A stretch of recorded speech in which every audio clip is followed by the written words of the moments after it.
Okay, you ready? Mm-hmm. Okay, Vayakel Moshe.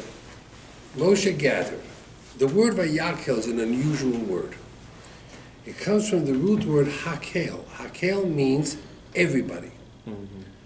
When it says Vayakel, who's included? Everybody. Men, women, children, over bar mitzvah, under bar mitzvah, 2-year-olds, 1-year-olds. It makes no difference. Moshe gathered as Kol Adas B'nai Yisrael. He gathered everyone together. Now, it's unusual because it happened very rarely that Moshe gathered everyone together. The question is why? Why was this necessary? So the answer, Rabbi Yaakov Kamenetsky talks about it. It's a fascinating answer. He says the Jewish people got the Torah at Har Sinai. In what zchut, what merit did they have to get the Torah? The answer was, it says in the Pasuk, Vayichan Yisrael ki ish echad b'leiv echad. When they settled, when they camped by the mountain, they were all together unified. No machloket. Everybody was there, ki ish echad, like one person, b'leiv echad, like one heart. So he said, the zchut that they got the Torah was achdus, unity. When they built the golden calf, there's a Yerushalmi, fascinating Yerushalmi. The Yerushalmi says every shevet had their own idea what the calf should look like. We want the calf with 4 legs, we want the calf with 2 legs, we want the calf standing, we want the calf sitting. He says in the end, every shevet made their own calf. There were 12 calves. Mm-hmm.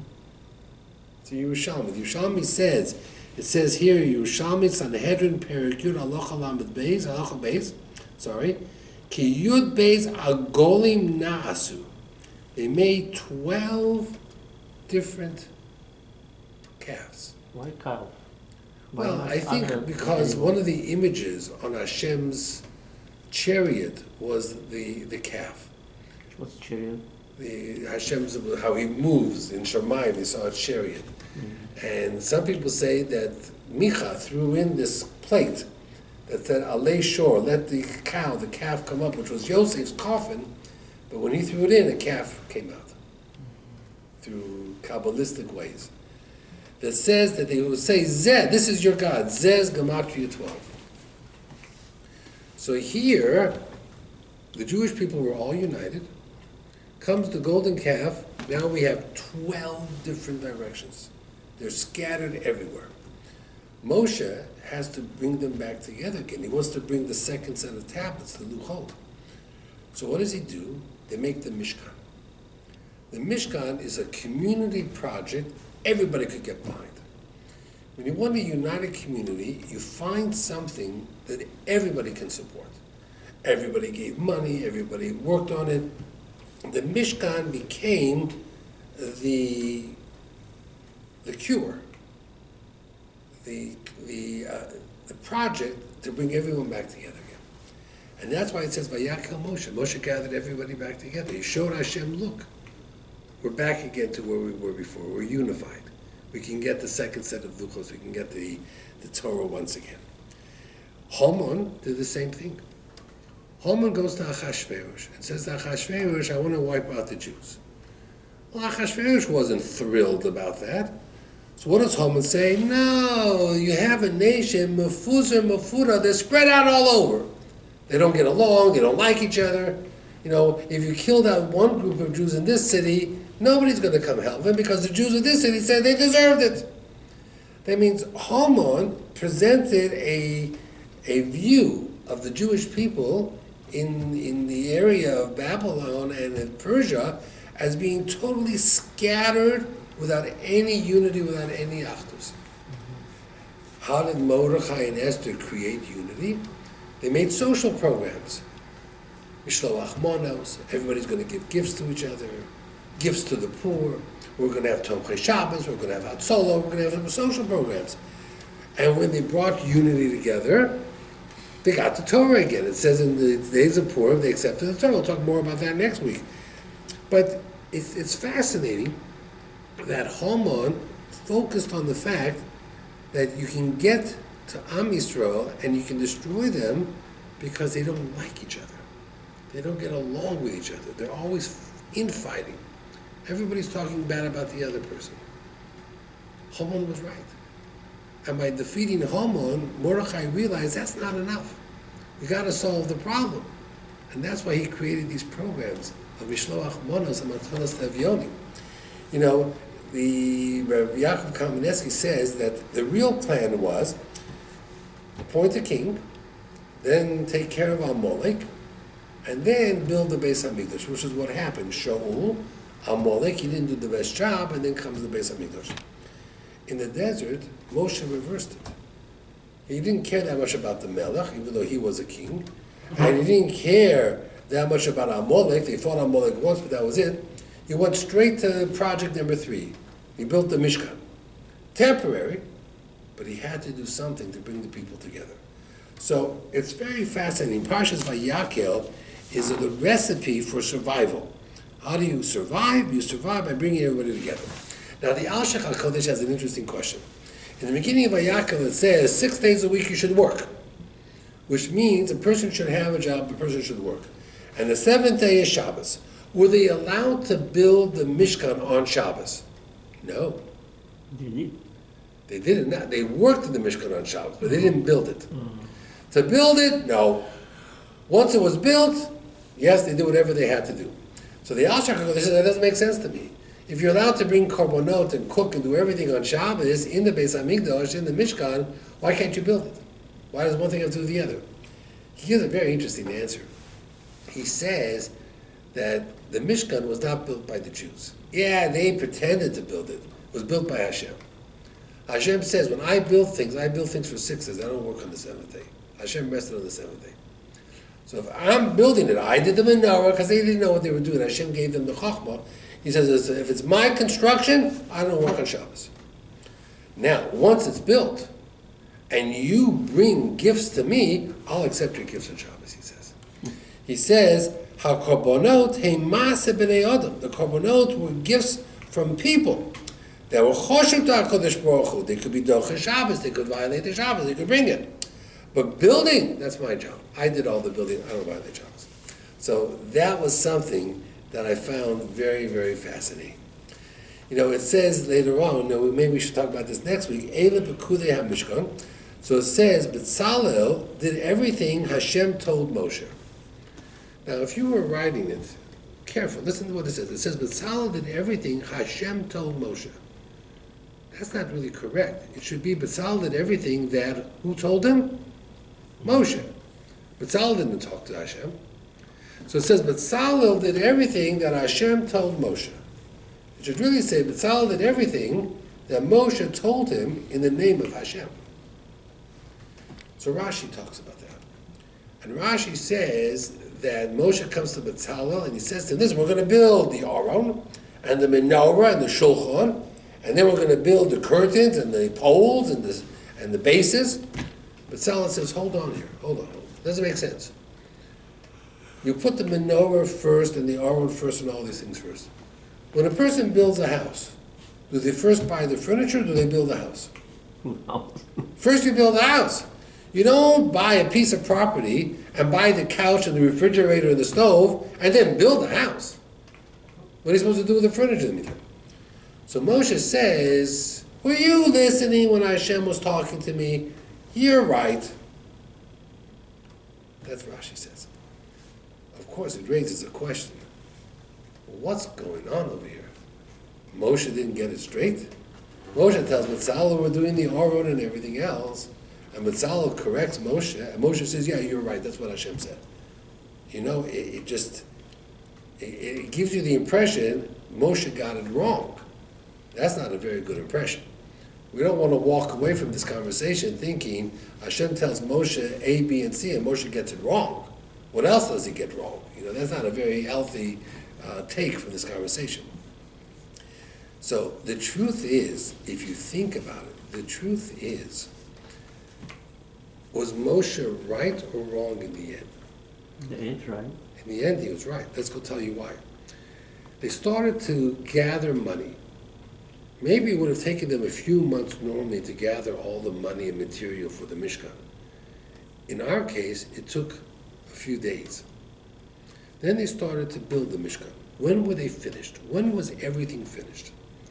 The Gemara says, Chof Hei Kislev, Chanukah time. Now, it wasn't put together till the end of Adar. So it means for the entire month of Teves, and the month of Shvat, and 3 weeks of Adar, 3 months almost, the Mishkan completed was in storage. Everything was in storage, covered over with the sheets or tarps or whatever it is. So now, if everything is in storage and nothing is being assembled, does it make a difference if you make the menorah first or the menorah last? It makes no difference. Everything's in storage anyway.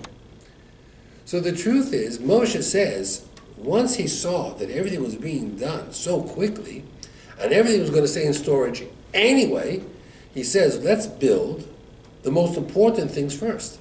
The Aron, because he had a need for the Aron. He had to have a place for the Luchos. The Menorah, the Shulchan, the Mizbeach. Then we can build the coverings and the posts and the stands and everything else. It's all going to go in storage. Everything's going to get in a box and it's going to be covered over and just going to sit there. So the fact is, had they built it and put it up right away, Bezalel was right. But they did it. So in the end, Moshe was 100% correct. Okay.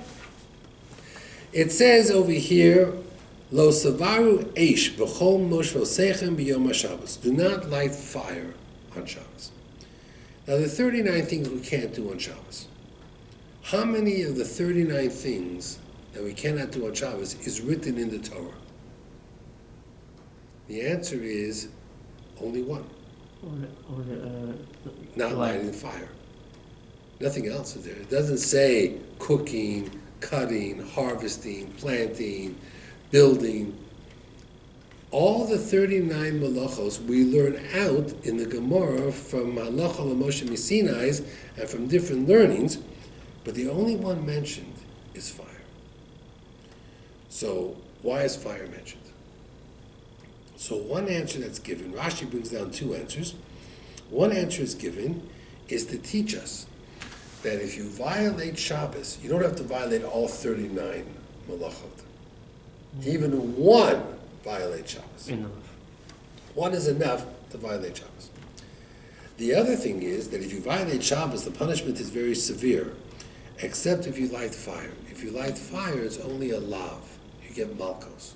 It's not a complete violation of Shabbos. Why? Because fire was a necessity. You know, in the olden days, 500 years ago, in the wintertime, what did people do? They lit fire Friday night. By Shabbos morning, it burnt out. How did they stay warm? They had a non-Jew come in and light fire.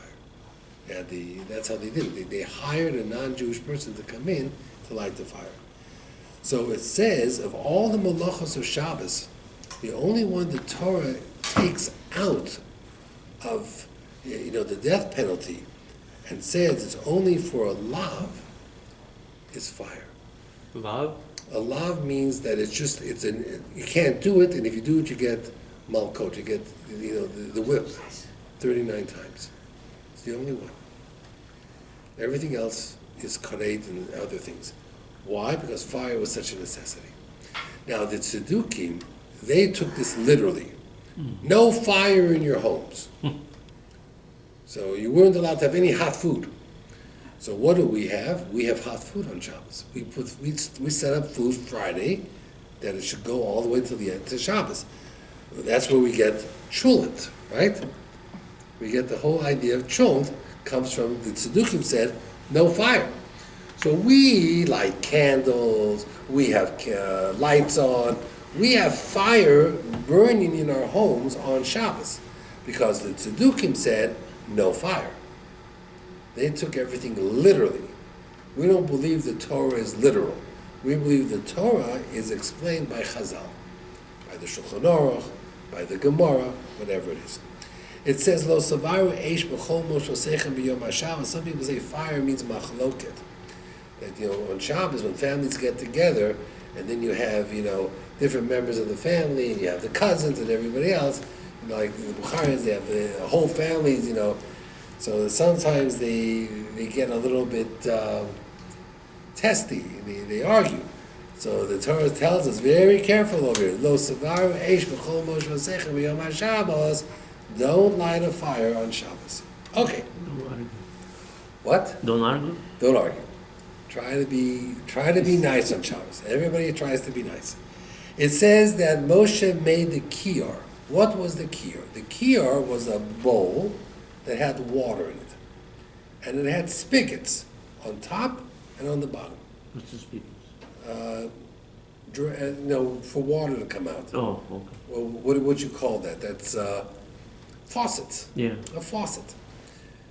What did the Kohen do? He would turn on the water, and he was able to wash his hands and his feet before going to do the avodah. We wash our hands in the morning when we get up. Some people wash their hands before they go to davening. When they're ready to daven, they wash their hands. We wash our hands before Netilat Yadayim before we have bread. So here it says, Vayaset HaKiyar. The kiyar was a bowl, a laver it's called, that had enough water in it for the Kohanim to wash their hands and feet. Now, what was it made out of? It was made out of copper. But it had an unusual component. Where did Moshe get this copper? What was the copper that he got? So the Pasuk says, and Rashi says, the women donated their mirrors. Mm. The mirror was on the from copper. Right. Yeah. The mirror was on copper. And these were the mirrors they used in Mitzrayim that they make themselves beautiful. So at first, when they donated it, Moshe says, I don't want this. I'm not interested in your mirrors. Mirrors is for vanity. People look in the mirror to put makeup on. I'm not interested. This is the Mishkan, the Beis HaMikdash. We don't want the mirrors. So Hashem said to Moshe, no, Moshe. You don't understand how important these mirrors were. When the men came back from the field, they were exhausted. These women brought life to them, made them feel alive. We have children because of these mirrors. He says, you may not want them. I want them. They're very special to me. They're very holy to me, Hashem said. Hashem told Moshe, you were very lucky. You were in Midian the whole time. You don't know what they went through. We have a saying in English, don't judge a person until you walk in their shoes. You don't know what they went through. So Moshe accepted those mirrors. It was very, very interesting. He accepted those mirrors. Now, there's a question. They once asked R.Rabbi Yosef, are men allowed to look in mirrors? Many yeshivas don't have mirrors. Many shuls don't have mirrors in the men's bathroom. They have in the women's bathroom, but not the men's bathroom. So they asked R.Rabbi Yosef in his Yabia Omer, volume 6, Chelik Vov. They ask if you're allowed to have mirrors, and he says yes. He says it's not considered a woman's garment anymore. Why? He says men have to check to make sure they're dressed properly. Because the Gemara says if you walk out and you have a stain on your jacket, you're chayav b'nafsho. Your life is at risk. Because people look at a Talmud Chacham, and if he looks shlumpy, it's a reflection of the Torah. They want the Talmud Chacham to look presentable. So Rabbi says that the mirrors were there to check the way you look. Now the truth is, in the Otzer Pelos HaTorah, he brings down that when the Kohanim washed their hands and feet in the morning, they saw the reflection in the mirrors. And what they did was they checked to make sure that the clothes were clean. That they didn't have any broccoli caught between their teeth. They would make sure that they looked presentable. So exactly what Rabbi Vadia says is what's brought down that was considered, very, very much that aspect of the mirrors. Now, he brings down here something fascinating from the Sifsei Kohen, which is not the Shach on Shulchan Aruch. The Sifsei Kohen is a pirush from one of the students of the Arizal. The Ari had students that they were called the Gurei Ha'ari. A Gurei is a young lion. Ari was the lion, and these were like the baby lions. That's what his students were called. And they bring down from a sefer called the Rikanti. And he says something very fascinating over here. He says, when the Kohen brought a korban for somebody, before, as he was preparing the korban, he had to look at you. He had to make sure that he had your face in his mind when he brought the korban. I'm bringing this korban, l'shem you, for you, was l'shma, for you. And the way he did it was he looked at you. Part of looking at you was to evaluate if you brought a sin offering, were you really sorry? He would look at your face, he would look at your eyes, he would look at your demeanor. Are you really sorry? Now, if a woman brought a korban, he wasn't going to stare at her to figure out those things. But he had to have her image in his mind, because he had to bring the korban for her. So the Rikanti says that the woman would stand by the kior, the Kohen would look at the kior, and he would see the woman's reflection. And that was the image he had in his mind. And that was good enough. The Fisha, at that time, he was also to look at women. So what did the Kohen do? He looked at the mirror. And with the mirror, he could look at the woman. And this way he could have her image in his mind when he brought the korban to make sure that he was a mechaper for her. So I found that to be very, very fascinating. That this was something that the Rikanti says was brought down, as a way to bring things together. Okay, let's go a little bit further. We're making very good time tonight because we started right on time. But let's go a little bit further. It says over here from Rabbi Yehuda HaChassid, he brings down that when they brought the gifts for the Mishkan, who donated? That means when Moshe says, we're making a collection, we want gold, we want silver, we want copper. Who donated? Everybody, men and women. So he brings down from Rabbi Yehuda HaChassid that it's forbidden for a man to make a large contribution without the permission of his wife. And it's forbidden for the wife to make a large contribution without the permission of her husband. And Rabbi Yehuda HaChassid says, a woman can't say, this is my jewelry, my husband gave it to me, I can do with it what I want. It doesn't work that way. And neither can the man. Ein Adam Rishoy Lihisnadev below Rishus Ishto. Because it says, Kol Nadiv Libo Yivieho. It uses a term masculine and feminine in the same pasuk. Why does it use both male and female? To tell you that gifts have to be brought with the permission of both. So most men think they can give whatever they want, and probably that's true to some degree. Sometimes women think they can give whatever they want. That's true to some degree, but it's not the automatic thing. Okay. Davening. We know that this week was Rosh Chodesh benching, Parsha Shkolim. Yeah.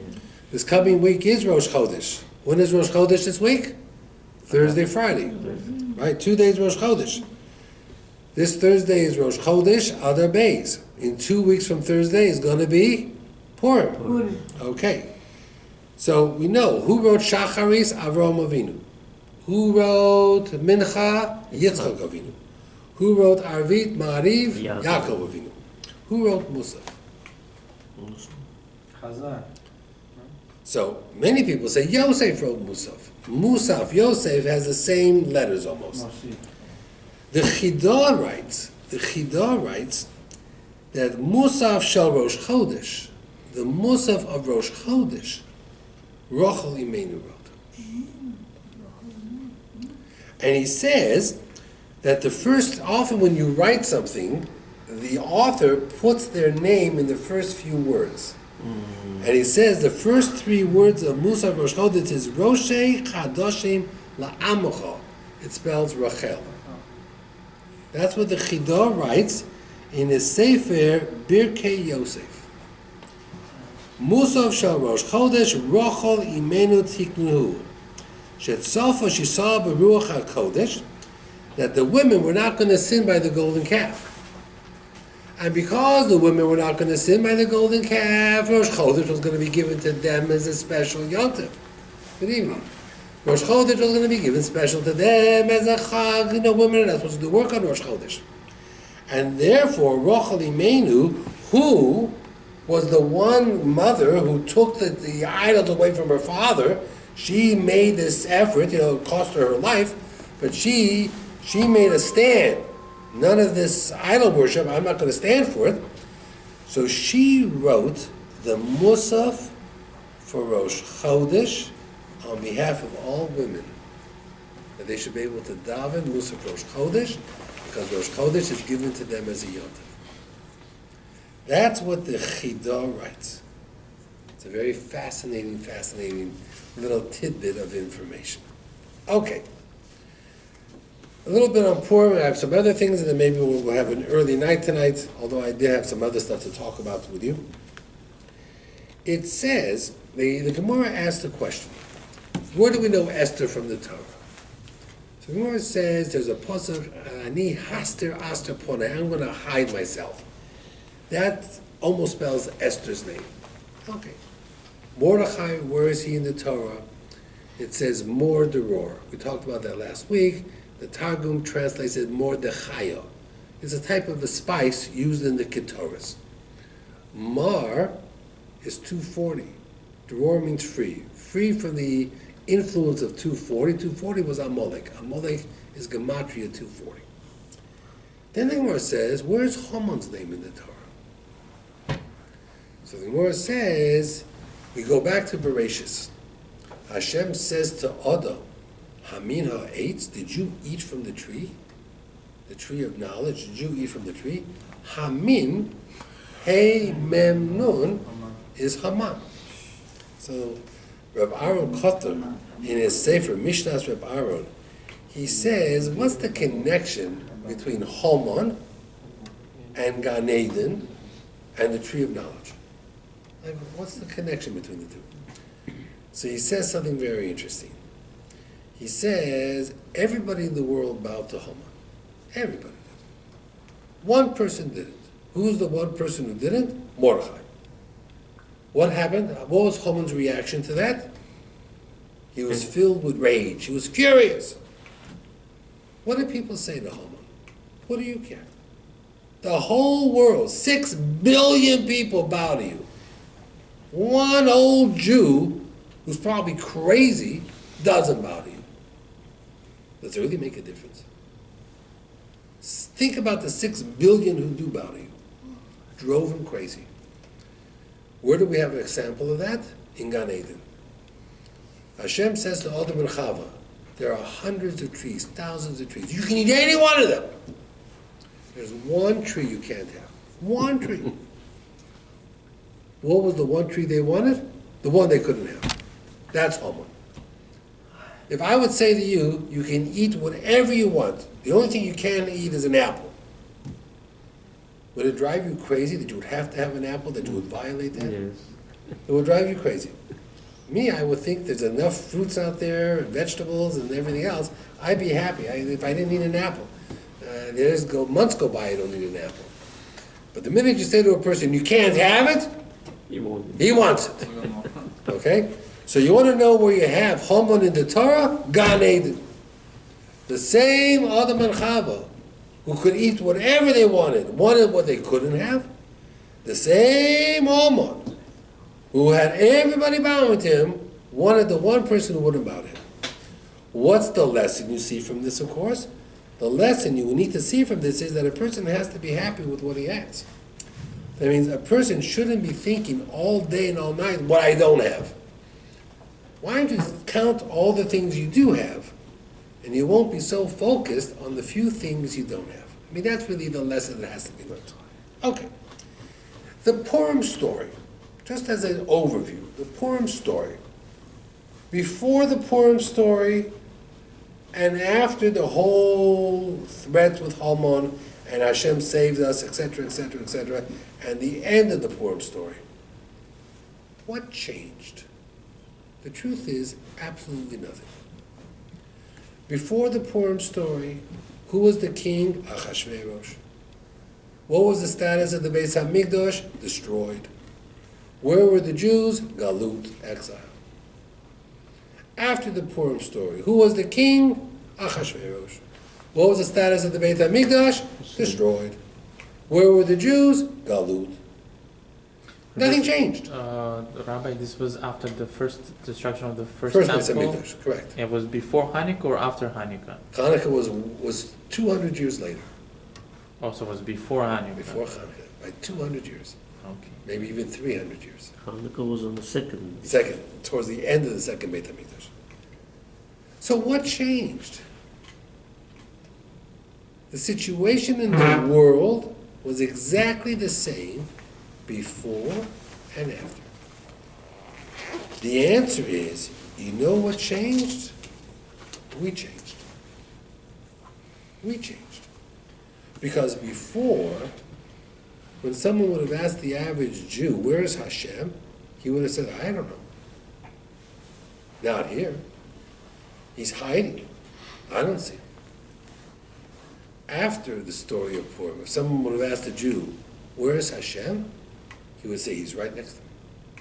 It's just that he's hidden, but he's right next to me. I know it, I feel it, because of what happened.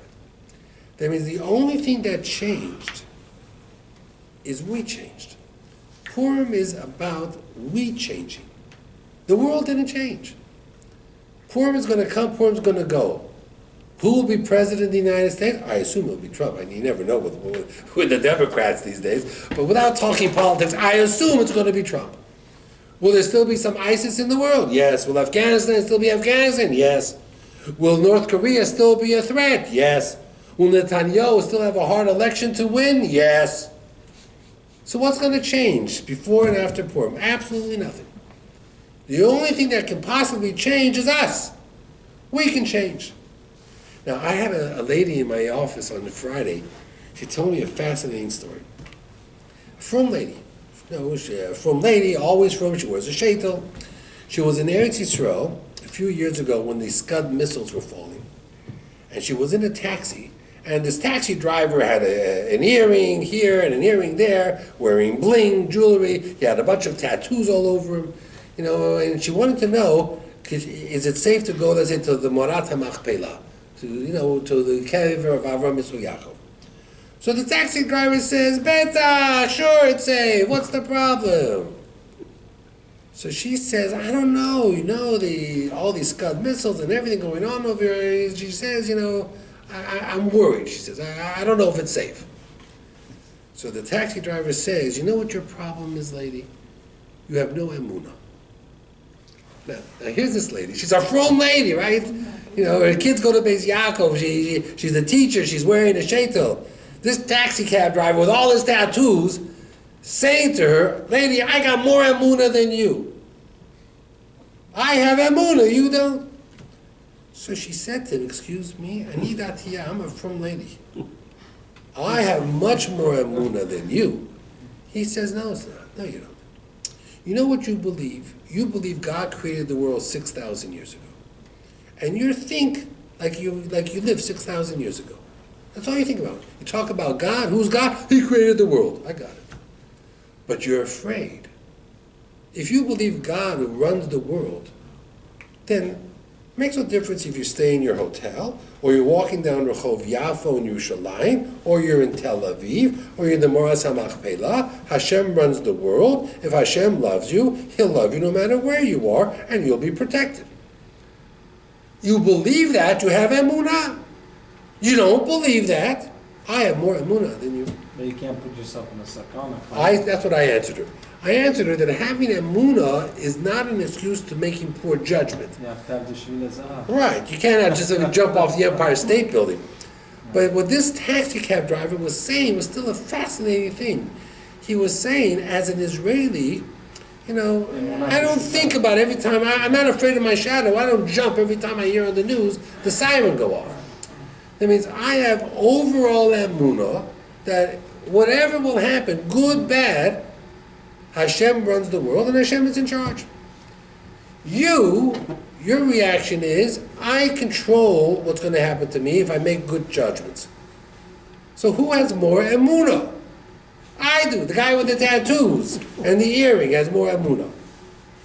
So I found that to be a very, very fascinating thing. It's just very, very fascinating, the whole approach that this cab driver had.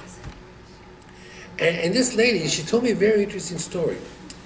She had, a swelling by her neck, her thyroid. She had a swelling by her thyroid.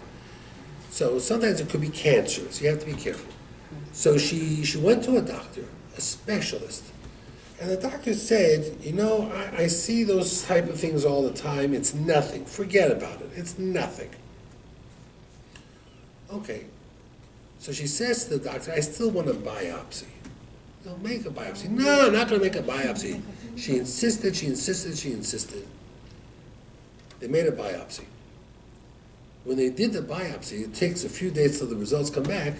It began to swell, and it affected her ability to speak. She couldn't speak. So she says to Hashem, Hashem, I don't get it, she says. I sing professionally. I use my voice all the time. I'm a teacher. And you're taking my voice away? What are you telling me? What's the message here? Why is this happening to me? I'm a good person.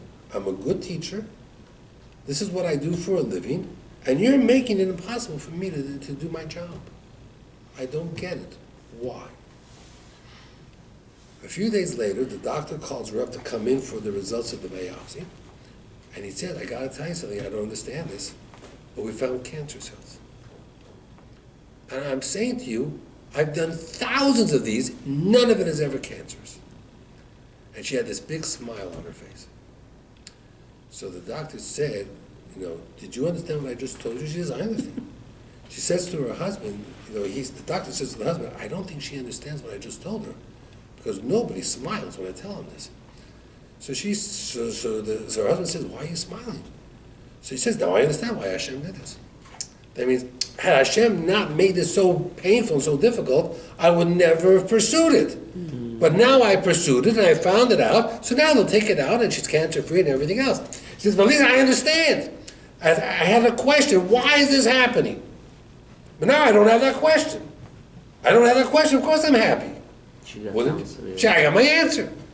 When you have a question about God and Hashem comes and gives you the answer, you're happy. She was happy. She was thrilled. She no longer had a question. It's a fascinating story. She no longer had a question. She was thrilled with the result. I have over here a story that was in the Torah Tavlim that the Mir Rosh Hashiva, Rav Nosson Tzvi Finkel, who was legendary, and we know that he suffered from Parkinson's disease, so it was very hard for him to speak and let alone write. But he had a tremendous love for his students and for the Bochum in the Mir Yeshiva. He was originally from Chicago. And he had a student of his that passed away and left over 4 children, 3 boys and a girl. And he felt very bad for the children. And these boys, these orphan boys, didn't have a father figure, so he would very often write the boys. The boys would write him some questions and he would try to write them back. And every time the boys got a letter, of course they were thrilled. Reb Nosson Tzvi Finkel, the Rosh Hashiva, Mir, wrote us a letter, they were so excited. The one person who was left out of this equation was the young girl. Because she didn't know how to write a Rosh Hashiva. I mean, she wasn't a boy. How is she going to write Reb Nosson Tzvi Finkel? And somehow, either he sensed it or word got back to him that the little girl, who also lost a father, is feeling left out. So he sent her a letter, and in the letter he drew, and it was very hard for him to write. He was shook. He drew a heart, and he signed. He says, "All the very best, Reb Nosson Tzvi Finkel." This girl gets a letter from Yerushalayim, and she opens it up, and inside is a heart, a piece of paper with a heart on it, and with his message. It just changed her person. She was a different person. And there's a lesson to be learned over here. And that lesson is that there are a lot of things we can do to help other people that don't have to be costly and don't have to be over the top. Some small things that we do changes who and what we are. Changes us from beginning to end. Next week I'll tell you some more stories of small things that change you from beginning to end. My wife wanted a story of Hakoras Hatov and Gemilas Chesed. I told her a story. I said this here years ago. Rav Zilberstein brings this down. Rav Zilberstein brings it down in his Sefer V'Harev Noah. He says that there was a widow, a woman whose husband died, and she had 4 or 5 children, and they were living in an apartment, and the faucet broke, was dripping, whatever it was. And she spoke to a contractor if he could look at it. And the contractor came in to look at it, and he saw that not only was the pipe corroded, had to be replaced, the faucet, but the pipe inside the wall had to be replaced. Now that was an expensive job. You have to break the wall, replace the pipe, and replaster the wall. And he gave her a price, like $2,500, let's say 10,000 shekel, whatever it was. And this was in Israel. I think it was here in America. And she just, it just blew her away. I mean, there was no way she had that money. She couldn't pay that to save her life. And he said, well, listen, you know what? Let me fix it, because it has to be fixed. And we'll work on the payment. We'll work on a payment schedule. We'll see what happens. Well, of course, he's working in this apartment, in this house of this lady, and there's 1,000 things wrong. The windows don't close. At night, it's freezing cold. So he starts replacing some of the latches in the windows, and other plumbing problems and electrical problems. And by the time he's through, he has really spent hours upon hours and thousands upon thousands of dollars. When he's finished, the wife, she's there with all her children, says to the contractor, I know I owe you a fortune. I don't know how I'm going to do it, but tell me what I owe you, and let me see how I can pay you. So he says to her, you're a very lucky lady. He says there are grants. And it's true, the city has grants. And there's a community beautification grant that if a house is falling apart, it affects the property values of everybody. That means if you have a block or 2 blocks, and all the houses are very nice, and one house is falling apart, it literally lowers the value of all the houses. I'm not a maven in real estate, but I can understand that. So the community has a fund for community neighborhood beautification. And I put in a request on your behalf, and you were approved. So the truth is, you don't owe me anything. I got paid in full. You don't owe me a thing. And she was shocked, but she was very thankful. Wow, whatever. 25 years later, this contractor is now retired. He retires. And he owns a piece of land. And he's going to build his dream house. He's going to build his house. And he makes a list of all the things he needs. He needs pipes, and he needs plumbing, he needs faucets, and he needs roofing, and he needs tiles, and he needs flooring, and he needs wood, and he needs sheetrock, whatever it is. And he makes a whole list, and he goes shopping. He goes to Lowe's, he goes to Home Depot, he goes to a bunch of different places, pricing things out. And he's making his accounting. The electrical stuff is cheaper at Lowe's. The sheetrock is cheaper at Home Depot. The other stuff is cheaper at some construction, whatever it is, some supply company. And he's busy working on all these things, and all of a sudden, one of the companies he came to visit, trucks start coming, and they're dropping off sheetrock, and they're dropping off flooring, and they're dropping off wood, and they're dropping off wiring and everything else. And the guy says, what are you doing? He says, well, we have an order here, that you made an order. I said, I didn't make an order. I went to your company to price it, and all I did was price it. Some of the things I'll buy from you because they're cheaper by you, but a lot of the things were more expensive by you. I'm going to buy them someplace else.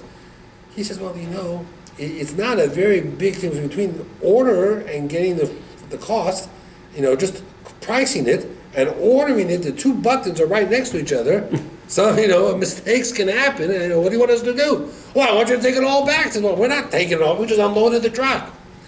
So he goes charging into this company, and he's fit to be tied. I mean, he's furious. And who made this mistake?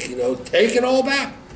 Well, the girl behind the counter, what does she know? She's just the secretary, whatever it is. She says, you gotta speak to the boss. So he goes into the boss's office, and he's hot, he's angry. I priced stuff by you, but you had no right to assume that I was buying it and to deliver it. I want you to take it all back. I don't expect to be charged anything for this. So the guy says, calm down. You're not going to be charged for any of this. This was all paid by a grant. The empty land was affecting the value of properties in the neighborhood. The Neighborhood Beautification Fund paid for all of this. He says, oh, come on, don't con me. I know there's no such thing as a neighborhood beautification grant. So this guy says, yeah, I also thought that. But my mother believed it. And my mother, you changed her life. And this is my way of paying you back. So he lied. What? The first time he lied also. Yeah. He wanted to help this. Help. Wow. And this little kid who was 5 or 6, now he owns this company.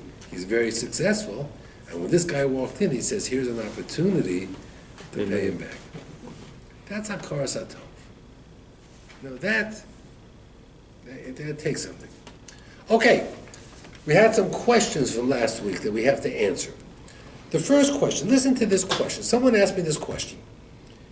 Can I send my knives to a professional knife sharpening company?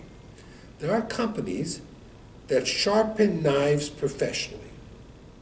Is there any halachic reason that I can't send my knives? Can't say. Send. Can't I have knives, they get dull. There's a company that sharpens knives. So I pack up my steak knives and my paring knives. And the meats, my wife probably has 30 knives at home. And she puts them in a box and she takes them down to this place, the store, the company, and they professionally on the machine sharpen knives. Is there any reason not to? So I did some research, and the Chicago Rabbinical Council did a study. Listen to this, it's fascinating. The big companies that sharpen knives professionally do it for also chefs and restaurants. And you know what happens? The companies wrote that when they get these knives from the restaurants, from the chefs, very often they're dirty, they're not clean. So they put all the knives in a dishwasher, and they wash all the knives in 200 degrees hot water, and then they sharpen it. So when you get the knife back, it looks nice and clean and sharp. Brand new. Brand new, right? Problem is, when you put your kosher knives with all the treifa knives in the dishwasher, and you wash them all together, what happens? Not kosher. They all become treif. So the sharpening is not the problem. It's that they wash the knives beforehand is the problem. Whoever thought of that? What is that status of Shulchan Aruch? Irui, Kledishon? It was for sure. So he says, they they says that if you go into a small little company that sharpens knives. I had a guy in a shir yesterday, he told me that he's a shoemaker, and he sharpens his wife's knives on the stone that I guess he does for the shoes, whatever it is. Yeah, when he does it. So if you go to a small company where you give them the knives, they're right in front of you, they just sharpen it, that's okay. The stone is clean and the knives is not hot. But if you send it out to one of these big companies, you got to be afraid that they're going to pre-wash it in this dishwasher. That could be a problem. Okay? So I found that to be very, very fascinating. Okay? That's number one. Number two. Here we go. Okay, so foods that require a borei nefashos are not covered by al hamichya, even b'diavad. So if you make an al hamichya, it doesn't cover your borei nefashos. Okay? So, for example, Passover cakes that are made out of potato starch that you make a borei nefashos, and instead you thought it was cake and you made an al hamichya, you gotta make the bracha again. When you eat a variety of different things, the first bracha you make is al hamichya, and then you make the borei nefashos. So it was what I told you last week. If you eat, so you have to know the order. Al hamichya is required for products made from wheat, barley, spelt, oats, and rye. crackers, cakes, okay? Al amicha is not required for rice or buckwheat. Okay, so al amicha made on mazonos does not exempt other foods at the same meal. For example, if you ate roast beef, farfel, string beans, and you made 2 brachot, you have to make al amicha first on the farfel, or the pasta, and then borei nefashos on the beef and string beans. Okay? Ala michya, ala geffen, ala eitz could be combined into one big bracha. So you can make, if you ate cake and grapes, you can make one bracha achrona and include all of them in there. Okay? All those things go into them. Chazal wants you to make the first brachas correctly. They also want you to make the last brachas correctly. So you should be very careful in the order that you do it and everything else. He says that, for example, if you had cake and milk, what do you make first? Ala michya, And then the and then borei nefashos. Well, vegetables. Vegetables also. Vegetables and vegetables. Vegetables you make borei nefashos. But just first the nefashot, they said. No, that's not what he said here. He said here that if you Fruits, had... not the vegetables. He said, he gave an example of where you had roast beef, farfel, and string beans. String beans are vegetables. Roast beef, it's a beef. And roast beef is beef, farfel is... If it's not beef, only hadama and mazanot. So he says, ala michya first, borei nefashos next. But he teach from the book different. I was telling you what, I'll let you keep these. This is from the Brachos book. I just photocopied, I was gonna bring the book in, but, I just photocopied a few pages that were on there. So you can keep those pages and enjoy them. Can you take a look, separate only, hadama and mazanot? I can try to Without the look, sha'akol. without a shahakal. I'll see if I have something in there that talks just on that. There may or may not be, I'll see if I find something. Thank you. Okay? אבל Next week we're on. יין? יין פטור מכל המשקים. Yes, yain is, when you make borei pri al gofen, you don't have to make, when we make Kiddush Friday night, even if we were not making hamotzi, we would not make any shahakos or whatever. האחרונה. And the achrona, we would still, I think, make borei nefashos. יין? He says over there, let's see what he says. He would say that, he has that over here. זה דבר סובע, לא? Right. Ala geffen. Ala geffen is required if one drinks of these revius of wine or grape juice. Ala geffen covers not only the wine, but also all other beverages. Yeah. Right? So you're right.